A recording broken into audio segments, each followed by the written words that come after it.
अहमद आओ, नाश्ता करते हैं, मुझे भी भूख लग रही है, फिर बैठकर अपने बारे में तुम्हें सब कुछ बताऊंगी। वैसे मेरा नाम गुले बकौली है। अहमद ने सब थोड़ा थोड़ा खाया, फिर उसे चाय की कमी महसूस हुई। उसने चाय का पूछा तो कुछ ही देर में गर्मा गर्म चाय भी हाजिर हो गई।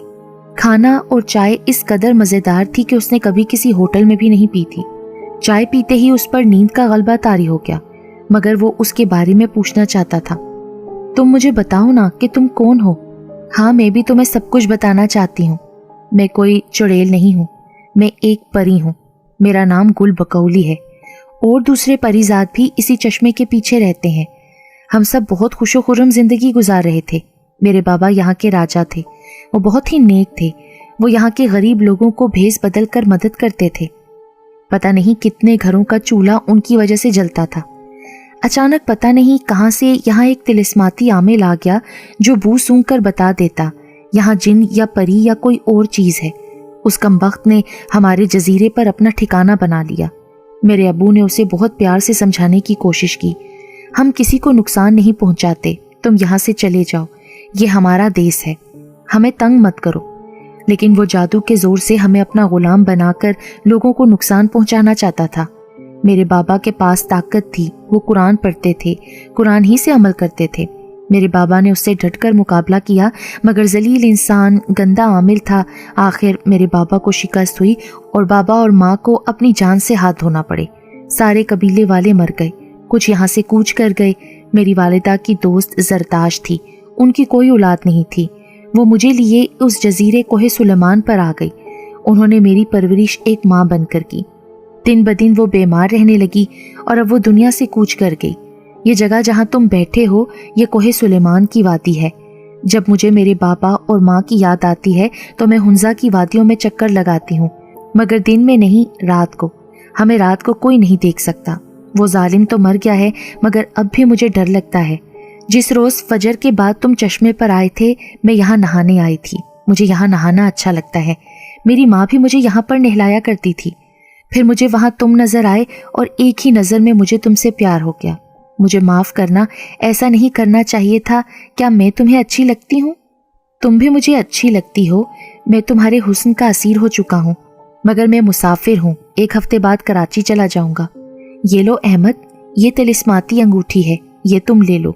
ये किसी को मत देना। तुम्हें जब मेरी याद आए इस अंगूठी की तरफ देखकर मेरा नाम लेना, मगर रात के पहर मैं आ जाऊंगी।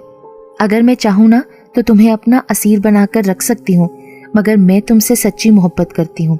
मुझे मालूम है तुम्हारे वालिदैन भी तुमसे बहुत प्यार करते हैं। तुम अपनी 2 बहनों के भी बहुत लाडले हो। तुम्हें तो सब कुछ मेरे बारे में मालूम है। हाँ, तुम्हारी जिंदगी अपनों से जुड़ी हुई है ना, इसलिए मैं नहीं चाहती कि मैं तुम्हें अपनी कैद में रखूं। थोड़ी देर बाद अहमद ने कहा कि मुझे मेरे दोस्तों के पास जाना है, वो परेशान हो जाएंगे। हाँ चलो, मैं तुम्हें छोड़ देती हूँ, आंखें बंद करो। थोड़ी देर में अहमद उसी चश्मे पर था। फिर वो जल्दी जल्दी होटल की तरफ बढ़ा। होटल के काउंटर से चाबी ली और रूम में आ गया। उसका सर बहुत भारी हो रहा था। उसने शॉवर लिया, चाय मंगवाई और फिर सो गया। शाम को उसकी आंख खुली। वो अभी तक गुल के शहर में खोया हुआ था। अजीब सा सरूर उस पर छाया हुआ था। वो अजीब सी बेचैनी महसूस कर रहा था। फिर वो उठा, मुंह हाथ धोकर चाय पीने चला गया। होटल के काउंटर पर वो कमरे की चाबी देने गया तो उन्होंने बताया, आपके अब्बू का फोन आया था, आपका मोबाइल बंद है क्या? अरे हाँ, मैं तो चार्ज ही करना भूल गया था। शुक्रिया बताने का, मैं अभी जाकर चार्ज करता हूँ।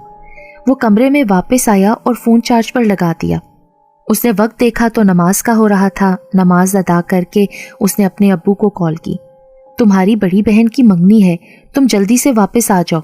सब कुछ अचानक ही तय हुआ है बेटा। लड़का कनाडा से आया है और वो इसी हफ्ते वापस चला जाएगा। ठीक है अब्बू, मैं आ जाऊंगा 1-2 दिन में। अहमद के दिल से एक हूक सी उठी। वो रात होने का इंतजार कर रहा था ताकि गुल को बता सके कि जुदाई का वक्त आ गया है। वो भी गुल से मोहब्बत करने लगा था। फिर वो वक्त भी आ गया। अहमद ने उसे बताया कि वो 2 दिन के बाद जा रहा है। तो फिर क्या हुआ? मेरा दिल तो तुम्हारे पास है और अंगूठी भी। जब भी तुम मुझे याद करोगे, इस अंगूठी को देखकर मेरा नाम पुकारोगे तो मैं तुम्हारे पास आ जाऊंगी। तुम्हें अपनी बहन की मंगनी में जरूर शामिल होना चाहिए। खुदा उसके नसीब अच्छे करे। मैं तुम्हें वहां पर किसी न किसी रूप में जरूर मिलूंगी। सच? हाँ सच, बस तुम मुझे भूल मत जाना। ऐसा तो मुमकिन ही नहीं गुल। अच्छा, आज शाम तुम मेरे साथ गुजारो। आज नहीं, कल, क्योंकि आज मुझे दोस्तों के साथ जाना है। वो चाहते हैं वो मेरे साथ मिलकर अच्छी अच्छी तस्वीर बनाएं। चलो ठीक है। वो रात को अपने दोस्तों के साथ कैमरा उठाकर वादी में उतर गया, जहाँ एक छोटा सा गांव था। हर तरफ धुआं उठ रहा था। चाय की खुशबू, पराठों की खुशबू महक रही थी। तस्वीरें वगैरह बनाते हुए फजर होने लगी। गांव की मस्जिद में उन लोगों ने नमाज पढ़ी। मस्जिद के पेश इमाम काफी खुश इखलाक थे। बेटा परदेसी हो? जी अंकल, घूमने फिरने आए हैं। चलो आज तुम मेरे घर चाय नोश फरमाओ। अरे नहीं अंकल, बेटा मेहमान तो रहमत होते हैं। मैं बेशक गरीब हूं, पर एक एक कप चाय का तो पिला सकता हूँ। फिर वो सब दोस्त उनके घर चल दिए। कच्चा सा एक छोटा सा मकान था, जहाँ एक बड़ा सा बरामदा था। इमाम साहब अंदर चले गए। कुछ देर के बाद एक लड़की ने आवाज दी, बाबा चाय ले जाओ। अरे बिटिया ले आओ, ये सब मेहमान हैं, तुम्हारे भाई हैं। इतने में एक लड़की बड़ा सा थाल लेकर नमूदार हुई। अहमद उछल गया, अरे ये तो गुल की तरह है। चाय भी बड़ी मजेदार थी। चाय के साथ खुरमा थे जो बाकरखानी की तरह होते हैं। ये मेरी बेटी खुद बनाती है, मजे के हैं। सबने बेसाख्ता कहा शुक्रिया। ये कहकर वो मुस्कुराती हुई अंदर चली गई। चाय पीकर वो होटल आ गए। सब अपने अपने कमरों में जाकर सो गए, मगर अहमद की नींद उड़ गई। वो सोने की कोशिश कर रहा था। अगली रात उसे गुल से मिलने जाना था। जब वो उससे मिलने गया तो उसने बताया, तुम उस बूढ़े के घर क्या कर रही थी? गुल बहुत जोर से हंसी। मैं तुम्हें देखना चाहती थी, इसलिए उसकी बेटी के रूप में तुम्हारे सामने थी। उसकी बेटी से भी मेरी दोस्ती है। वो पहाड़ों पर चाय के बागात में काम करती है। मैं किसी भी औरत का रूप इख्तियार कर सकती हूँ। मुझे इंसानों से बात करना बहुत अच्छा लगता है। मैं उस वक्त उसकी बेटी की रूह में समा गई और तुम्हारे सामने मौजूद थी। तुम तो बड़ी शरारती हो। दोनों काफी रात देर तक बातें करते रहे और फिर उसने गुल से आखिर इजाजत मांगी। तुम वादा करो गुल, मैं जब भी तुम्हें बुलाऊंगा तुम आ जाओगी ना? मैं भी यहाँ वापस आने की कोशिश करूंगा। मुझे तुम्हारे साथ रहना अच्छा लगता है। अल्लाह हाफिज। गुल ने भी मुस्कुराते हुए उसे अपने से जुदा किया। अहमद घर आ गया, मगर वो अपने दिल का चैन हुंजा में छोड़ आया था। गुल की याद उसे बेचैन कर रही थी। उसे मालूम था कि वो इंसानों से हटकर है। वो एक परी है जिसे हासिल करना आसान नहीं, मगर फिर उसे जुनून की हद तक उससे मोहब्बत हो गई। बहन की मंगनी की तैयारी चल रही थी। वो बहुत ही मसरूफ हो गया। साथ ही उसके बाबा ने तमाम बिजनेस की जिम्मेदारी भी उसे सौंप दी थी, क्योंकि वो बीमार रहने लगे थे।